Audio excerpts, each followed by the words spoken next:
강해 설교 59번째 설교가 되겠습니다. 사도행전이 생각보다 좀 길다는 느낌도 좀 들긴 한데요. 앞으로 몇 번을 더 해야 맞춰질 수 있을지는 본문만이 알고 있습니다. 59번째, 그래서 다음 주에 이제 60번째 설교를 하게 되는데요. 100번은 넘지 않을 것으로 생각합니다. 사도행전 100번까지 강의하는 건 좀 심하다 싶은 생각도 들거든요. 자, 19장 8절에서 10절까지 말씀입니다.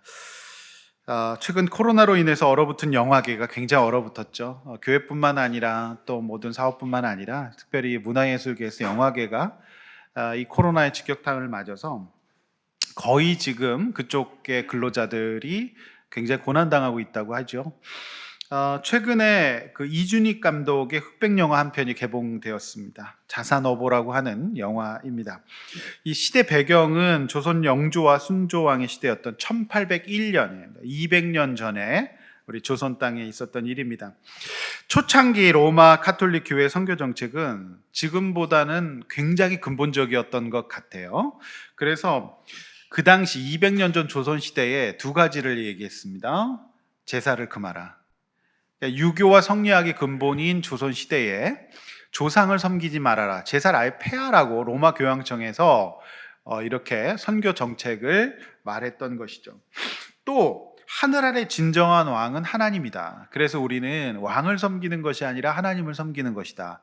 이런 근본적인 교리를 얘기했다는 것이죠. 그래서 이 로마 가톨릭 교회가 이것 때문에 수많은 이제 순교자가 생기거든요. 200년 전 조선 땅에 복음을 전했던 외국의 신부들도 막 죽고 이러는 거예요. 모든 신자들을 막 능지처참하고 막 이러는 거죠.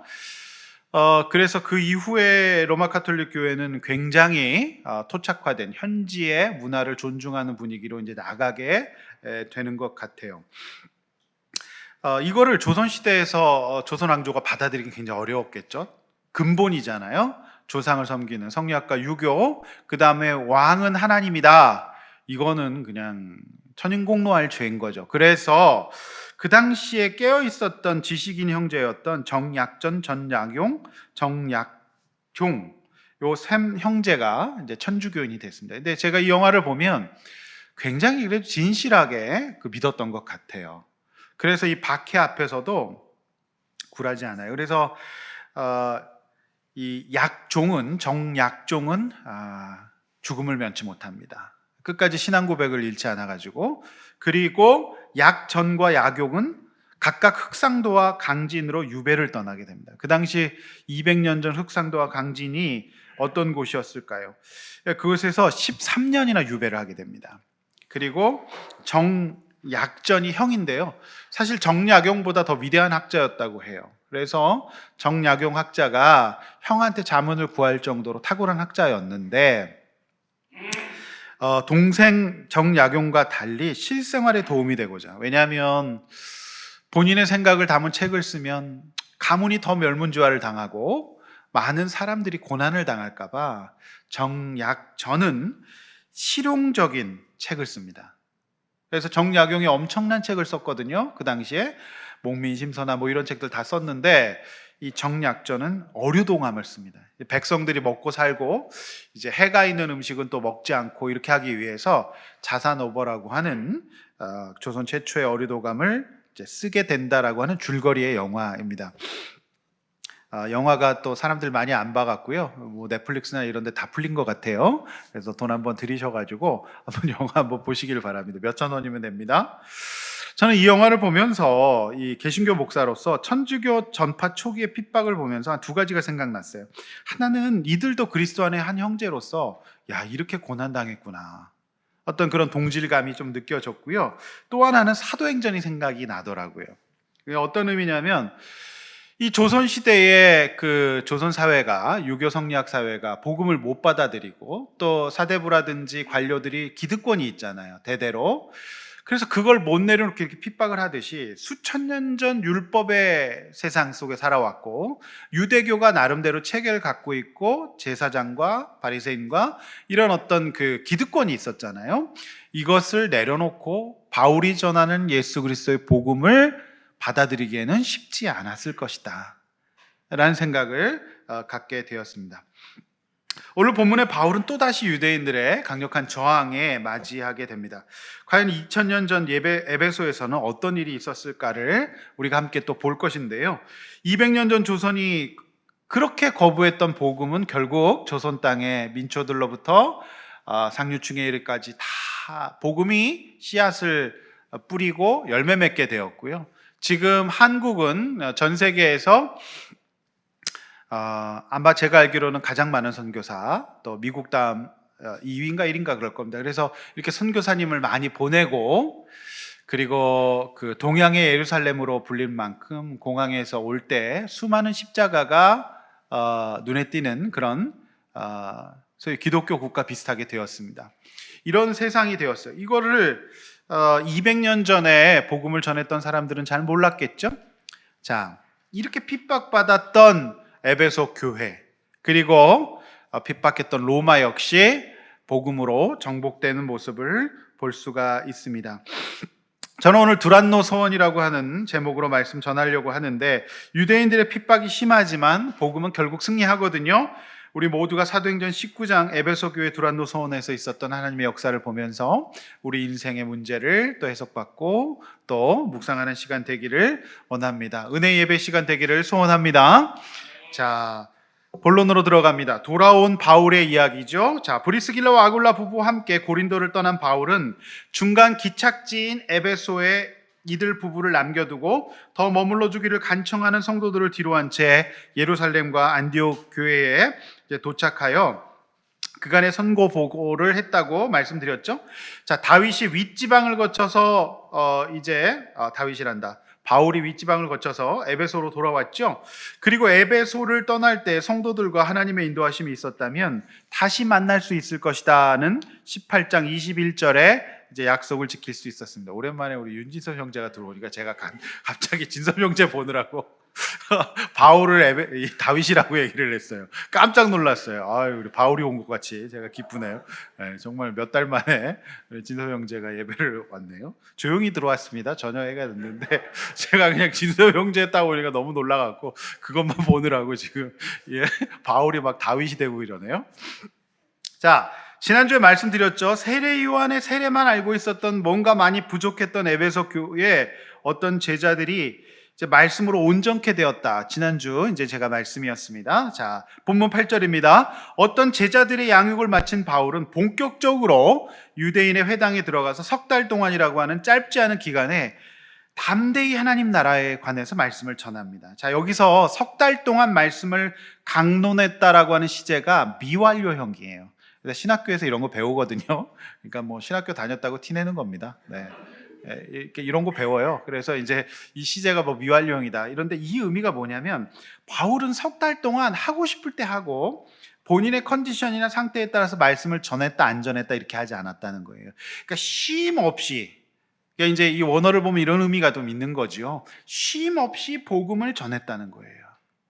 그러니까 석 달 동안 말씀을 강론했다가 미완료형이라는 의미가, 그런 의미가 있는 거지요. 자, 저도 개척하고 지금까지 쉼 없이 말씀 전해왔습니다. 다른 교회는 외부 강사들도 자주 세운다고 하지만 개척 3년 차인 저에게는 외부 강사는 일종의 또 사치일 수 있죠. 그래서 바울의 선교행에서 외부 강사란 한 3사람 정도 있었어요. 브리스길라와 아굴라, 아볼로, 내부 강사였죠. 그래서 저는 언제나 쉼없이 이런 부부들에게 가끔 맡겼지 말씀을 전해왔어요. 우리가 말씀을 듣고 가르치는 것에 있어서도 그래야 합니다. 말씀 묵상을 했다가 안 했다가 하면 안 되죠. 꾸준하게 미완료형으로 진행이 되어야 됩니다. 예배를 드렸다 안 드렸다 하면 안 되고, 예배를 나와도 제정신으로 예배를 드렸다 또 어쨌든 졸았다 뭐 이러면 안 돼요.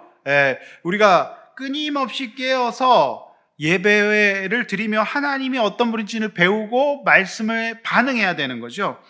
꾸준히 성실히 쉼없이 해야 되는 게 이게 굉장히 중요한 것 같아요. 우리가 이제 온라인 예배를 드리느라고 한 2주간 저희가 이제 사역자 기도회를 못 했잖아요. 근데 오늘 아침에 기도를 하는데 은혜가 되더라고요. 아니 2주간 기도 안 하고 또 우리가 기도 막 뜨겁게 기도하지 않고 말씀 전하니까 뭔가 다른 부족함이 또 있었던 것 같아요. 그런데 오늘 이렇게 제가 기도를 하니까요, 성령께서 우리 성도님들 생각도 나게 하시고 또 말씀 전하는 제 입장도, 제 어떤 자세도 한번 점검하게 하시는 그런 시간이 있었어요. 그래서 뭐든지 하여튼 이렇게 꾸준하게 잘해야 되는구나 라는 생각을 하게 되었습니다. 여러분, 꾸준히 하나님 나라에 대해서 묵상하고 있습니까? 여러분, 쉼 없이 지속적으로 이렇게 하고 있느냐라고 하는 거예요. 하나님의 나라라고 하거든요. 오늘 본문에 바울이 석 달 동안 하나님의 나라에 대해서 전했다라고 한 거예요. 이것은 이제 복음을 통칭하는 거예요. 우리의 주인이시며 왕 되신 하나님이 하시는 구원의 일을 말하죠.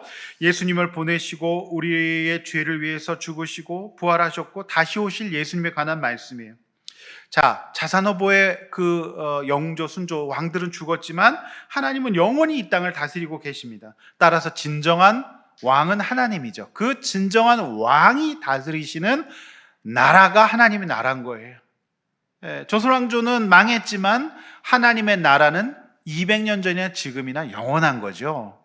그래서 하나님의 나라는 왕 되신 하나님, 우리를 다스리시는 하나님에 대한 말씀이에요.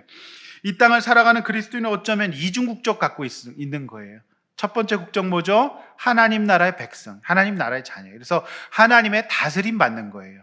이게 첫 번째 국적이고요. 또 하나의 국적은 대한민국 국민이라고 하는 것이죠. 그래서 이 두 가지 국적이 왔다 갔다 하는데 우선순위의 국적이 하나님의 나라라고 하는 거예요. 그래서 이스라엘 백성들, 또 이방인들, 또 헬라인들에게 사도 바울은 하나님의 나라가 무엇이다라는 것을 늘 가르치고 있었던 거예요. 저는 이 짧은 말씀 속에서 두 단어를 다시 묵상해 보게 되었어요. 하나는 담대히, 여러분 성경에 담대히의 동그라미 하나 그시고요. 또 하나는 권면하여라고 하는 단어예요. 담대히 권면하여. 자, 먼저 이제 담대히는 말씀을 전하는 그의 영적 상태를 말하고 있잖아요. 자, 담대하다라는 말은요, 위축되거나 확신이 없는 태도를 말하지 않잖아요. 이미 하나님 나라의 복음에 대해서 바울은 마음이 뜨거워져 있었고 누구의 눈치를 보거나 이미 어떤 다른 것을 살피지 않았다는 뜻이에요. 제가 이 말씀이, 이 단어가 그냥 지나쳐지지 않는 것은 바울이 복음 하나 때문에 수많은 고통을 겪었고 인생 자체가 인간적으로는요, 그가 예수 만나고 계속 찌그러지는 분위기였어요. 고난받는 분위기였고 별로 그렇게 인간적으로는 해피한 일이 많지 않았습니다. 그러나 그가 이렇게 담대히 고난당하고 또 다수의 청중들이 세례 요한의 세례밖에 몰라서 본인이 전하는 복음에 막 반응이 없는 거잖아요. 그래서 낯선 이방인 취급하고 새로운 사설을 가르치는 것처럼 안 받아들이고 있는 상황에서는 당연히 마음이 위축되지 않겠습니까? 여러분 이렇게 저도 봐주시고 아멘도 하시고 막 웃어도 주시고 그러니까 위축이 안 되죠. 여러분 계속 화난 표정으로 뭔가 저를 잡아먹을 듯한 뭔가 불만이 가득한 그러면서 뭐 다른 소리하고 막 이러면 제가 어떻게 담대히 설교할 수 있겠습니까? 근데 바울은요, 이 지경에서 이 상황에서 담대히 했다는 것 자체가 설교자로서 저는 굉장히 놀랍게 다가오는 거예요. 이거 보통 일이 아니에요.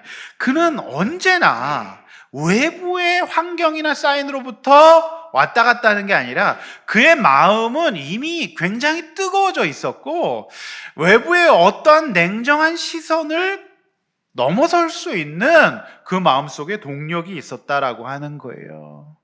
그게 진짜 중요하구나. 그래서 우리 그리스도인들은 늘 이런 마음을 잊지 말아야 된다라고 하는 거예요.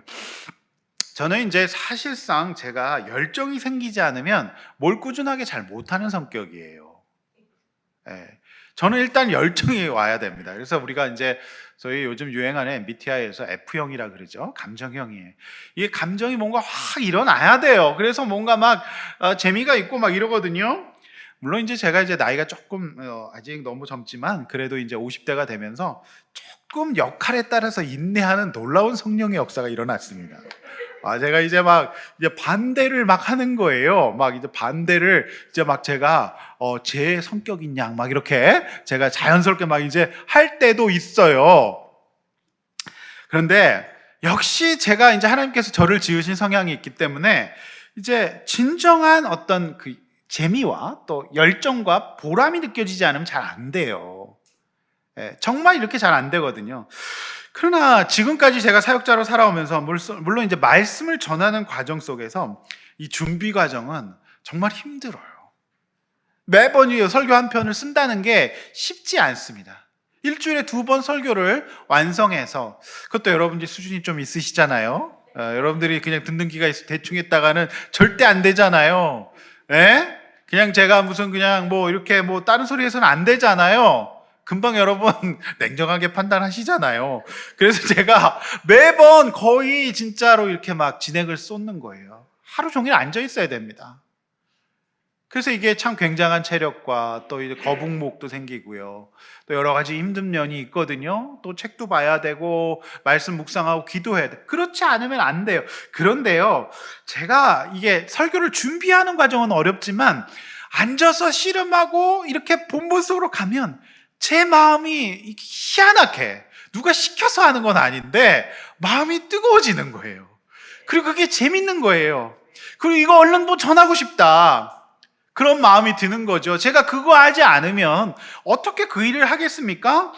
기대감이 생기는 거예요. 오늘 이 말씀으로 하나님께서 일하시겠다 싶은 생각이 들고, 무엇보다도 제가 먼저 설복이 되는 거예요. 제가 마음속이 이제 좋고, 그래, 내 진짜 은혜는 뭐냐면 설교하는 은혜가 아니라 설교해야 되기 때문에 말씀 앞에 앉을 수밖에 없는, 일주일에 2번은 하루 종일 앉을 수밖에 없는 그 은혜를 인하여서 내가 무엇보다도 진정한 하나님의 사람이 되는구나, 죄인인 나를 이렇게 사로잡아 주시는구나, 그 은혜가 있습니다.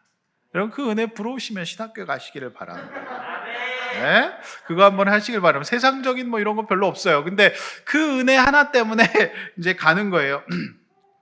그래서 이제 제가 이게 결론적으로 뭐냐면, 이게 재미가 있고 이게 열정이 생긴다는 은혜인 거죠. 그게 없으면 이거 평생 어떻게 하겠습니까? 근데 이 성경이란 게 그래요. 진짜 놀라워요. 제가 뭐 이렇게 책도 쓰고 책도 이렇게 논문도 보고 그랬지만, 여러분, 그거는 질려요. 그런데 이거는 안 질리는 거죠. 하나님의 은혜예요. 바울은 그 은혜가 있었던 거예요. 바울은 그 은혜가 있어요. 너무나도 하나님의 나라라고 하는 것은 바울에게 있어서는 매력적인 주제였던 것 같아요. 자, 또 하나는 이제 권면이라고 하는 단어예요. 권면. 자, 권면이 뭘까요? 이거는 대인관계의 활동이잖아요. 그러니까 일종의 전도고 대화고 상담이고 목양인데, 이게 이제 하나님께서 바울에게 어떤 마음을 주셨냐면 사람에 대한 관심과 사랑을 주셨던 것 같아요.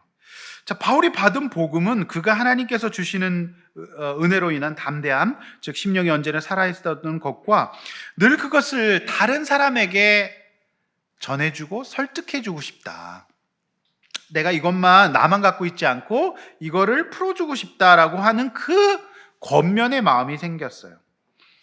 그가 그 영혼을 사랑하고 사람들에게 관심이 많고 이런 거죠. 그런데 여러분, 우리가 알다시피 바울은 수많은 사람들에게 상처를 입었어요.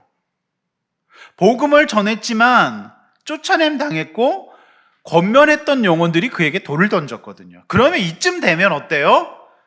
내가 이제 진짜 안 한다, 나 이제 전도 안 해, 나 이제 권면 이런 거 안 해, 이렇게 될 수도 있을 만한 상황이잖아요. 그가 1차 전도행, 2차 전도행, 우리가 3차 전도행을 보고 있는데 그들의 어떤 열매 없음과 오히려 그를 공격하는 이런 모습들을 보면서 더 이상 권면하고 싶지 않았을 텐데, 그런데 그는 오늘도 권면을 하고 있어요. 사도인 자신을 비난하고 핍박하며 해를 끼칠지라도 그는 그 권면을 쉬지 않는 모습 볼 수 있어요. 상담을 오래 한 상담자들의 경우나 목회를 오래 한 목회자들의 경우 소위 사람이 무서울 때가 있다고 얘기를 해요. 그러나 바울의 경우 그렇지 않았던 것 같아요. 그의 마음은 늘 새로웠고 열정적이었고, 그리고 그것을 사람과 나누고 설득하고 권면하는 일에 쉼이 없었다라고 하는 거예요. 3차 전도여행이었습니다. 그간 우리가 사도행전을 쫓아오면서 3차까지 그가 어떤 일을 겪었는지 알고 있잖아요. 참으로 대단한 것 같습니다. 여러분, 우리의 마음을, 우리 하나님을 향한 마음과 사람을 향한 마음은 어떻습니까? 늘 담대하며 사랑이 식지 않나요? 여러분, 우리가 이런 마음을 가져야 돼요. 주님으로부터 공급받고, 우리가 결혼 생활도 이런 마음으로 해야만 가능하고, 우리가 자녀들을 양육하는 일도 이런 마음으로 해야 된다고 생각합니다. 주님께서 저와 여러분들에게 이런 은혜 주시기를 소원합니다. 아멘. 자, 9절, 본문 9절입니다.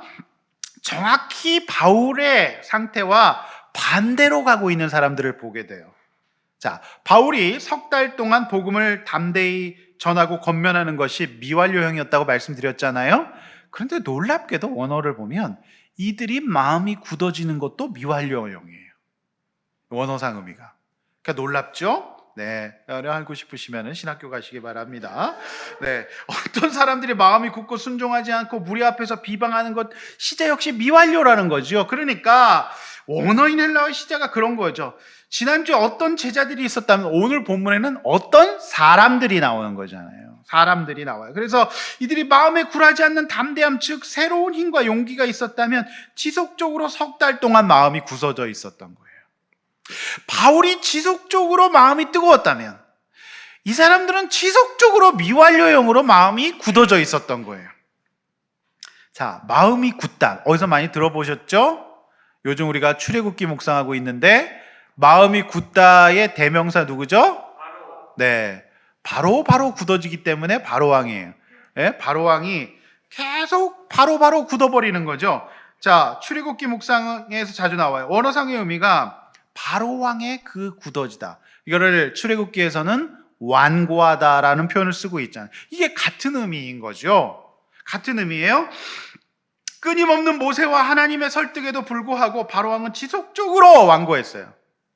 오늘 이제 이 장자의 고난이 오잖아요. 6월절이 오거든요. 오늘 큐티 본문에서. 그런데 이때까지도 완고해요.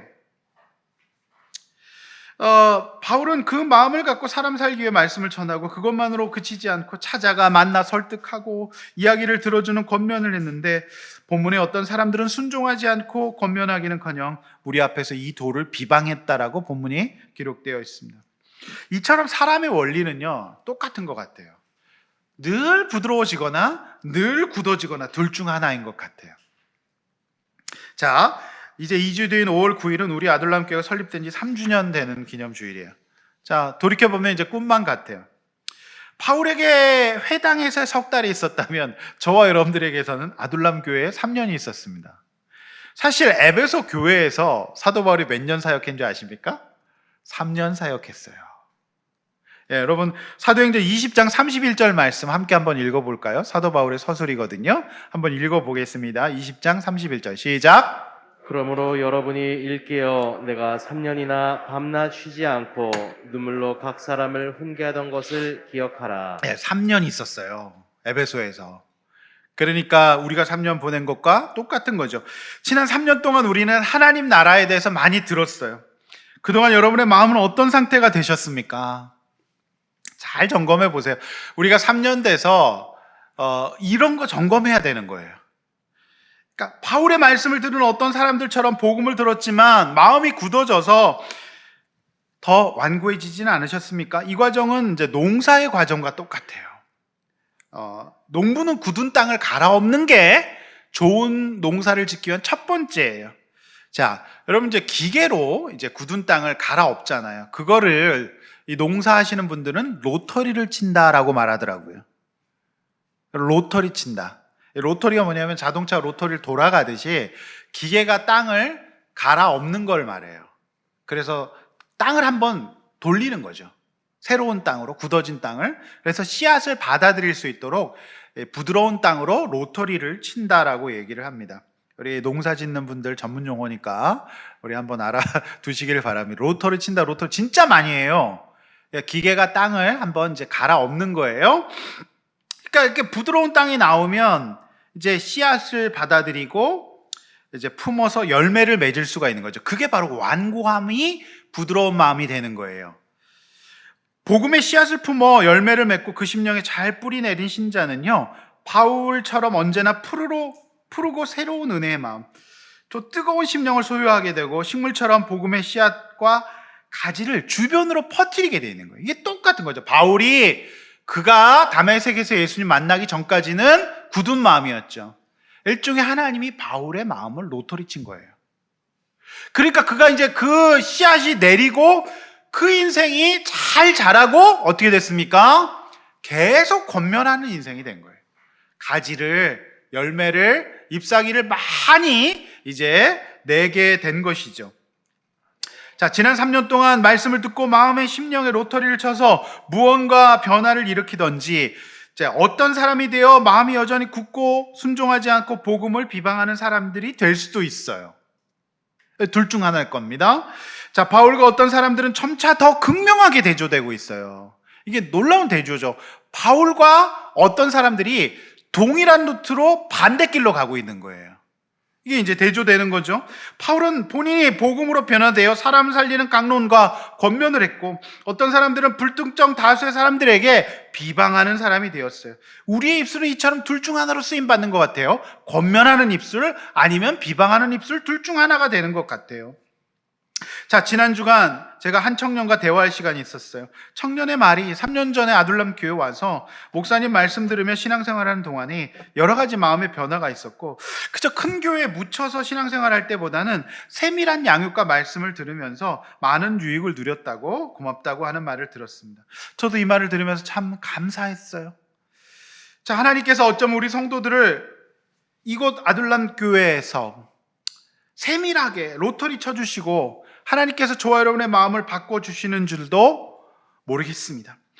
청년뿐만 아니라 모든 성도들이 그렇게 돼야 되겠죠. 그런데 제가 진짜 고백하고 싶은 건 뭐냐면, 무엇보다 제 마음을 하나님께서 로터리 쳐주신 것 같아요. 난 그 은혜가 있어요. 나는 3년 동안 제가 목회하면서 가장 큰 은혜는 저를 하나님께서 바꿔주신 것 같고 제 마음을 만져주신 것 같은 그 은혜가 있는 거죠. 여기서부터 시작이 되는 것 같아요.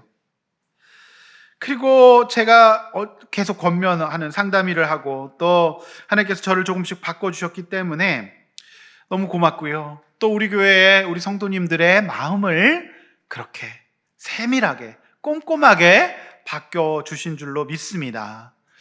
자, 바울은 오랫동안 최선을 다해서 복음을 전했음에도 불구하고 반응 보이지 않고 오히려 마음이 굳어 순종하지 않는 사람들을 보면서 결단을 합니다. 그가 두란노 서원을 세워서 두란노 서원으로 가서 말씀을 전하게 되는 거예요.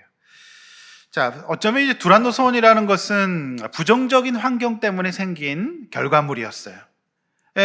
석 달 동안 말씀을 전해도 여전히 마음이 완고해지니까 이제 두란노 서원으로 제자들을 따로 세워서 말씀을 전한 거죠. 이를 통해 우리가 얻게 되는 교훈이 있어요. 우리가 구원을 누가 받게 될지는 알 수가 없잖아요. 그래서 우리는 그저 최선을 다해서 복음을 전하되 지속적으로 반응을 보이지 않고 비방할 경우도 있을 수 있다는 거예요.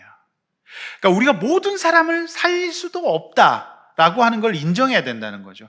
여러분, 그 대단한 바울이 3개월 동안 지속적으로 쉼없이 복음을 전했는데도 안 될 수가 있다고 한다면 우리도 때로는 그런 일을 겪을 수도 있다는 것에 여러분 위안 받으시길 바랍니다. 그러나 동시에 제가 이 본문에서 우리가 받아야 될 교훈은, 바울은요 하나님을 바라보고 있어요. 그리고 그가 여기서 탈진되지 않는다는 거예요. 그가 여기서 중심을 잡고 있다는 거죠. 그래서 그는 3개월 동안 복음을 전했지만 마음이 완고한 자들과 싸우지 않습니다. 그게 참 놀라운 내공이에요. 내가 복음을 이렇게 인생을 바쳐서 신명을 다해서 온갖 고생을 하면서 복음을 전해도 그렇게 되지 않을 수 있다. 굉장히 겸손한 거죠. 그 마음을 가지고 그는 복음에 반응하는 자들, 우선 추수가 필요한 사람들을 데리고 이제 두란노 서원을 시작하는 거죠. 이게 은혜예요. 여러분, 두란노 서원은요, 제가 한 6년 동안 편집장으로 근무했던 우리나라에서 가장 큰 기독교 출판사죠. 직원이 한 200명 정도 돼요. 기독교 출판사 치고 그 정도 규모가 없죠. 그래서 한국 두란노 서원은 돌아가신 온누리교회 하용조 목사님께서 사도행전을 참 좋아하시거든요. 그래서 뭐 사도행전의 그 교회, 그 온누리교회 모토잖아요. 그 말씀을 묵상하시다가 출판사의 사호로 이 두란노 서원을 지으신 거예요. 정말 이름도 정말 너무 잘 지으신 것 같아요. 기독교 출판사 이름으로 두란노 서원만한 게 또 없잖아요. 그래서 이제 두란노 서원 학자들이 두 가지 기원을 얘기해요. 이 이름이 지명일 수도 있고 주인의 이름일 수도 있는데, 분명한 것은 이제 많은 사람들이 모여서 강의를 들을 수 있는 그런 장소였다고 해요. 이제 서원이라고 하는 언어가 이제 스콜레인데, 여기서 서원에서 바로 영어의 스쿨이 이제 오게 되는 거죠. 학자들은 바울이 두란노 서원에서 제5시, 그러니까 유대 시간으로 오시고, 그러니까 오전 11시에서 제10시, 그러니까 오후 4시까지 집중적으로 강의했다고 합니다. 왜냐하면 바울이 자비랑 사역을 하고 있기 때문에 나머지 시간 일을 하고 유대인들이 쉬는 시간을 빌려서 이곳에서 말씀을 집중적으로 전했던 것으로 보여집니다. 자, 바울은 두란노 서원의 사역을 2해 동안이나 계속했어요.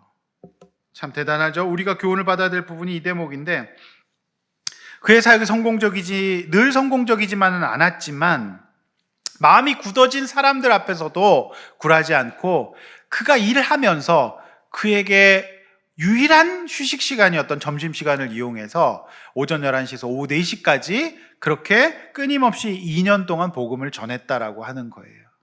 이게 참 은혜입니다. 여러분, 목회자 상담자로서 정말 놀라는 부분이 이 대목이에요. 바울의 마음이 어땠을까? 그가 이제 행복했을까라고 하는 생각을 하게 됩니다. 저는 이 질문의 답을 지난 수요예배에서 잠시 언급해왔던 연세대 심리학과 서은국 교수의 행복의 기원이라는 책에서도 얻을 수가 있었어요. 이 서은국 교수님은 이제 캘리포니아 주립대학의 교수 출신으로서 세계에 손꼽히는 이제 행복 심리학자입니다. 근데 이분의 책에 보면 인간이 어떻게 행복할 수 있는가에 대해서 이분은 단순해요. 그러니까 인간도 동물 중 하나라고 얘기를 해요. 인간도 동물 중 하나이기 때문에 이 부분을 약간 받아들이기 어렵거든요. 이분은 이제 진화론적 관점에서 얘기를 해요. 이거는 못 받아들이지만 그래도 통찰력이 있는 것은 인간도 동물 중에 하나이기 때문에 2가지가 확보될 때 행복할 수 있다는 거예요. 첫 번째는 본인이 생태계에서 생존할 수 있을 때, 그 일을 잘할 수 있을 때 행복하다는 거예요. 또 하나는 뭔지 아십니까? 인간도 동물이기 때문에 자신의 유전자를 퍼뜨릴 수 있을 때 행복하다는 거예요. 이 2가지 관점에서 행복을 설명해요. 사실 그동안 모두 굉장히 복잡했죠. 그러니까 서양의 심리학에서는 소위 인생의 목적이 행복이라는 아리스토텔레스 계열의 철학의 주류를 이루고 있습니다. 그래서 우리는 행복해야 된다, 행복하게 살아야 인생이다, 그렇게 보지만 이분은 그걸 뒤집어. 인간은 그렇지 않다. 원래 행복을 느끼는 요소가 세팅되어 있다고 보는 거예요. 그렇죠? 그래서 첫 번째, 잘 생존할 수 있도록. 왜냐하면 이제 생태계가 이제 어렵잖아요. 인간이 이제 처음 이 세상 왔을 때는 동물과 자연의 위협도 많지 않았겠습니까? 그래서 인간의 그 어떤 그 행복 DNA는 잘 생존할 수 있을 때 행복하다는 거예요. 그래서 우리가 진짜 행복하려면 어떻게 해야 됩니까? 잘 먹어야 됩니다. 인간은 진짜 먹는 것에서 행복을 느껴요. 건강한 음식을 섭취할 때 행복을 느껴요. 그런데 거기 더 나아가서 좋은 곳에서 좋은 공기를 쐬면서 먹으면 더 행복합니다. 그렇죠? 그럼 별거 행복이 없다는 거예요. 그러니까 본인이 잘 행복할 수 있도록 여행이나 운동이나 이런 것들 통해서 굉장히 행복해질 수 있다는 겁니다. 여러분, 제가 논문을 읽으면서 굉장히 깜짝 놀랐는데, 우울증과 그 다음에 특별히 이제 그 혼자 있는 친구들의 경우, 그 친구들을 정말로 효과적으로 도울 수 있는 도구가 리듬이라고 하는 거예요. 리듬. 그래서 이런 것에서 이제 세라토닌이라는 게 이제 분비가 활성해지려면 리듬을 쳐야 된다는 거예요. 네? 리듬을 쳐줘요. 리듬 쳐줘요. 막 옛날 그런 노래 있었잖아요. 김한선 아줌마가. 리듬이 우리 인간에 이게 없을 때 이게 힘들어진다는 거죠. 그래서 실제로 이제 상당 기관에서 리듬 캠프라는 걸 하더라고요. 그래서 우울한 친구들, 또 대인관계가 잘 안 되는 친구들을 리듬을 가르쳐주는 캠프를 하더라고요. 장구를 치고 북을 치고 이러는 거죠. 저 굉장히 깜짝 놀랐어요. 그래서 우리가 하고 있는 이런 것들이 굉장히 좋고, 여기 교회 와서 리듬 치면서 이렇게 여러분 찬양만 해도 굉장히 행복할 수 있다라고 하는 일반 심리학계의 정설이 되겠습니다. 이건 성경 아니니까 믿으시길 바랍니다. 뭐 성경은 못 믿고 내가 일반 뭐 학자들을 믿는다 이런 분들은 그거라도 믿으세요. 다른 거 못 믿으면 그거라도 믿으시길 바랍니다. 그 다음에 이제 유전자, 즉 이 서원극 교수가 얘기하는 굉장히 통찰력이 있는 게 어떤 면에서 사람은 사람들과 함께 있어야 행복하다는 거예요. 왜 사람들과 함께 있을 때 행복하냐? 공동체에 다른 사람들과 함께 어울릴 때 유전자를 퍼뜨릴 수 있는 가능성이 높아지기 때문이라는 거예요. 굉장히 신박한 논리죠? 그래서 사람은 사람과 함께 있어야 행복하다는 거예요. 근데 사람들이 요즘에 핵가족화되고 개인주의화되고 막 이러잖아요. 절대 행복하지 않습니다. 그러니까 이성욱 교수는 사람이 행복하려고 해서 사는 게 아니라 생존과 유전자를 퍼뜨리는 활동을 할 때 행복감을 느끼도록 세팅되어 있다라고 하는 것이 행복의 기원의 요점이에요. 그래서 몇 주 전에 이제 차이나는 클래스 JTBC의 그 클래스에 나와서 이분은 근데 얼굴을 보니까 얼굴은 별로 안 행복해 보이더라고요. 저분이 행복을 얘기하는데 행복학자가 얼굴이 안 행복해 보여요. 근데 이제 그 강의라는 걸 제가 들었습니다. 그래서 이분이 뭐 대기업 뭐 LG 삼성 뭐 이런 데서 이제 CEO들 이제 교육시키고 10대 행복학자 중에 한 명이라 그래요. 그래서 대단한 분인데 어쨌든 우리가 못 받아들이는데 이제 진화론 종간좀 못 받아들이죠. 어쨌든 그렇게 얘기를 하는데 저는 굉장히 통찰력 있게 이제 답을 얻을 수 있었습니다. 자, 요는 이겁니다. 이런 관점에서 봤을 때 사도 바울이 행복했을까 안 행복했을까? 저는 100% 행복했을 것으로 봐요. 여러분 사도 바울 보면 어때요? 야, 저렇게 고생할 거면 난 예수 안 믿어. 아니야. 나 선교사 안 돼. 나 목사 안 돼. 저건 못해. 여러분 사도 바울이 행복했을까요? 안 행복했어요? 행복했다 손 들어보세요. 안 행복했다 손 들어보세요. 네. 이 믿음 없으신 분들. 네. 여러분 사도 바울은요 행복했을 것으로 저는 봐요. 왜냐하면 그가 예수를 믿고 거듭나서 생존이 확보가 됐어요. 영원한 생명을 얻었잖아요. 이것만 생각하면 그는 행복한 거예요. 내가 언제 죽을까? 뭐 이런 걱정 안 하는 거죠. 이게 복음이 들어가면 염려증과 이런 것들이 낫게 돼 있는 거예요. 이게 생존이 확보가 됐잖아요. 영원한 생명, 부활, 이게 이제 확보가 되니까 그가 행복했고, 또 하나 뭐예요?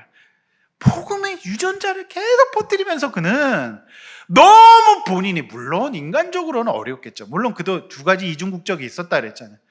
그의 이제 그 서신서들의 고백을 보면 그가 고통스럽고 힘들었던 점도 많았어요. 그렇지만요, 그걸 압도할 만큼의 행복감이 그에게 있었던 거죠. 영적 유전자를 퍼뜨리면서 그가 사람을 건면하면서 좋았던 거예요. 여러분 이거 사람이 안 좋으면 절대 못합니다. 그래서 우리 인생에서 우리가 직업이나 우리의 모든 가치를 통해서 다른 사람들에게 영향을 미치는 일을 할 때 진짜 행복할 수 있는 거예요. 여러분 제가 이거 아까 말씀드렸잖아요. 이거 보람과 재미없으면 못한다고. 그런데 제 그 마음을 하나님이 주시네요. 예? 그러니까 제가 이렇게 또 오늘 웃으면서 말씀 전하는 거 아니겠습니까? 여러분 그 사람을 만나서 함께 대화하고 교제하고 이게 좋으니까 하는 거지 싫으면 하겠습니까? 그런데 제가 말씀드렸지만은 하나님께서 저에게 주신 은혜는 제가 뭘 대단한 일을 하는 것이 아니라 제가 이 일을 통해서 하나님께서 저를 살리고 계신다는 생각이 들어요. 사도 바울은 100% 행복했을 거예요. 그래서 그는 굴하지 않았던 거예요. 여러분 서원국 교수의 책이 그렇게 답을 주고 있으니까 저는 요즘의 재미가 그런 거예요. 일반 학에서 복음의 진리가 발견될 때 굉장히 저는 기쁘고 좋았어요. 자, 빌립보서 3장 20절에 4장 1절까지 바울의 고백을 한번 같이 읽어볼까요? 바울이 진정한 고백이에요. 한번 같이 보겠습니다. 시작. 그러나 우리의 시민권은 하늘에 있는지라 거기로부터 구원하는 자 곧 주 예수 그리스도를 기다리노니 그는 만물을 자기에게 복장하게 하실 수 있는 자의 역사로 우리의 낮은 몸을 자기 영광의 몸의 형체와 같이 변하게 하시리라. 그러므로 나의 사랑하고 사모하는 형제들, 나의 기쁨이요 면류가 아닌 사랑하는 자들아, 이와 같이 주 안에 서라. 바울은 행복했어요. 그리고 그의 생존이 확보가 됐어요. 영광의 형체로 변화시켜서 그걸 믿었기 때문에 그가 좌절하지 않을 수 있었어요. 그리고 그는 늘 표대를 향하여 하늘의 시민권을 바라보면서 형제들을 기뻐하고 사모했다는 겁니다. 여러분 정말 정신 차리십시오. 지금 잘 들으십시오. 다른 곳에 행복이 있지 않습니다. 하나님 나라의 복음의 행복이 있는 거예요. 아멘. 그래서 저는 제가 이제 모두가 행복한 교회 막 이런 교회 이름 되게 무시했는데 그 복음 안에 있으면 그 행복할 수도 있는 겁니다. 예? 그래서 이제 정말로 여러분 믿음 안에서 복음 안에서 이처럼 바울처럼 기쁨이요 면류관이 되신 인생 되시길 바랍니다. 그래서 바울은요 두란노 서원에서 행복하고 기쁘게 말씀을 전했을 거예요. 네, 여러분 본문 10절입니다. 표대를 향하여 예수님만 바라보고 끊임없이 담대히 하나님 나라의 말씀 전했던 그로 말미암아 놀라운 일이 생겼어요. 에베소뿐만 아니라 아시아, 오늘날 터키 서쪽 지방을 비롯한 내륙까지 그리스도의 제자가 발생돼요. 북쪽으로는 비두니아, 동쪽으로는 성경으로 유명한 갈라디아, 남쪽으로는 루기아를 경계로 한 이제 반도 서부 해안을 따라 펼쳐진 터키의 서부 지역 전체를 말합니다. 당시 에베소 인구가 한 25만 정도 됐다고 했을 때 이곳의 모든 인구까지 하면 굉장한 사람들이었죠. 그러니까 원치 않던 반응으로 시작된 두란노 서원이었지만 하나님만을 바라보며 자신의 감정에 휩싸이지 않고 꾸준히 말씀을 전했던 사도 바울을 통해서 이루어진 일이 뭐죠? 복음이 광범위하게 펼쳐지는 일이었어요. 할렐루야. 여러분 이게 하나님의 섭리예요. 근데 이 섭리는 누가 발견할 수 있는지 아십니까? 하나님을 끝까지 신뢰하고요. 그 다음에 본인이 너무 교만하거나 오버하거나 또 본인의 한계를 인정하지 않으면서 또 이제 어떻게 보면 나의 리드로 저 사람들이 석 달 동안 복음을 전했는데도 계속 완고하고 비방하는 모습을 보면서 사도 바울은 거기서 싸우지 않아요. 나도 그렇게 될 수 있다. 그래서 그는 중심을 딱 잡고 그가 해야 될 일들을 하나하나 해나가기 시작하는 거예요. 시간이 없었어요. 일하느라고. 그러니까 그가 어떻게 했어요? 점심시간을 이용해서 두란노 서원을 시작했던 거죠. 여러분 두란노 서원의 개설 시간이 우리 여자 목장 개설 시간하고 딱 들어맞습니다. 굉장히 지금 학당 잘 다니고 계십니까? 굉장히 좋아요. 그러니까 그는 소진되지도 않았고 탈진되지도 않았어요. 이 점이 굉장히 중요한 점이에요. 그래서 우리가 누굴 위해 기도하거나 또 우리가 복음을 아무리 전하고 이렇게 해도 여러분 안 될 때도 있을 수 있는데 그때 좌절하지 마시길 바랍니다. 그래서 당장 우리에게 주어진 일들을 잘 해나갈 수 있을 때 주님께서 그것을 통해서 오히려 우리가 보지 못했던 새로운 그림을 하나님께서 그려주실 줄로 믿습니다. 이게 하나님의 은혜였어요. 여러분께서 이제 우리 다음 주일을 보게 되실 텐데 에베소의 수많은 사람들이 본인들이 숭배하고 있었던 점치는 책들을 가져와서 다 태워버립니다. 엄청난 역사가 일어나는 거예요. 근데 만약에 사도 바울이 회당에서 복음 전한 3개월 복음 전했는데 썰렁하고 비방당했을 때 나는 이제 이거 안 해. 난 할 만큼 했어 하고 그걸 접었다고 한다면 이런 일들이 일어날 수가 없는 것이죠. 할렐루야. 여러분 중심을 잡고 주님 앞에서 여러분들이 날아가지도 말고 또 가라앉지도 마시길 바랍니다. 주님께 맡기고 우리가 꾸준하게 하나님의 일들을 해나갈 수 있기를 원합니다. 하나님의 섭리를 그런 사람이 경험할 수 있을 줄로 믿습니다. 이제 말씀 맺습니다. 죽음의 특성이 경직에 있잖아요. 굳어지는 거잖아요. 그러나 바울은 늘 하나님의 말씀과 성령의 은혜로 말미암아 굳어지지 않았던 것 같아요. 위축될 수 있는 상황 속에서도 그는 늘 담대했고 충분히 좌절할 수 있는 상황에서도 좌절하지 않고 복음에 반응하는 영혼들을 대상으로 꾸준히 움직였어요. 우리 그렇게 살기를 원합니다. 저와 여러분 모두가 부디 마음이 굳어 순종하지 않는 백성이 아니라 언제나 부드럽고 충만한 영혼의 사람들이 되기를 원합니다. 당장 결과가 보이지 않을 수 있어요, 여러분. 하나님 말씀 하나 붙잡고 마음의 로터리를 치고 끊임없이 각자의 두란노 서원의 사역을 감당하여 내 주변에 아시아에 있는 영혼들이 살아나는 역사가 있기를 주님의 이름으로 축원합니다. 이렇게 한번 나눠보십시오. 요즘 내 마음의 밭은 어떤 상태인가요? 자, 부드럽고 열매 맺는 마음이 되기 위해서 내가 무엇 해야 될까요? 우리 교회 이제 3년 차거든요. 3년 차로서 여러분의 마음이 부드러워지고 굳어지지 않길 원합니다. 이거 반드시 해야 됩니다. 자, 그리고 당장 반응이 없고 더 나빠지는 것 같아서 좌절하고 낙심하고 있지는 않나요?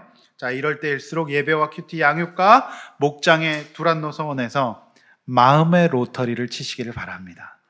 사실 오늘 설교 제목을 마음의 로터리라고 하려다가 너무 좀 어려운 제목인 것 같아서 우리 마음의 로터리를 치길 원합니다. 할렐루야. 오늘 이 시간에 찬양하고 기도할 때 성령께서 여러분의 마음을 로터리 쳐주시기를 기대합니다. 이 시간에 함께 온 마음 다해 찬양하고 우리 기도함으로 우리 마음을 바꿉시다.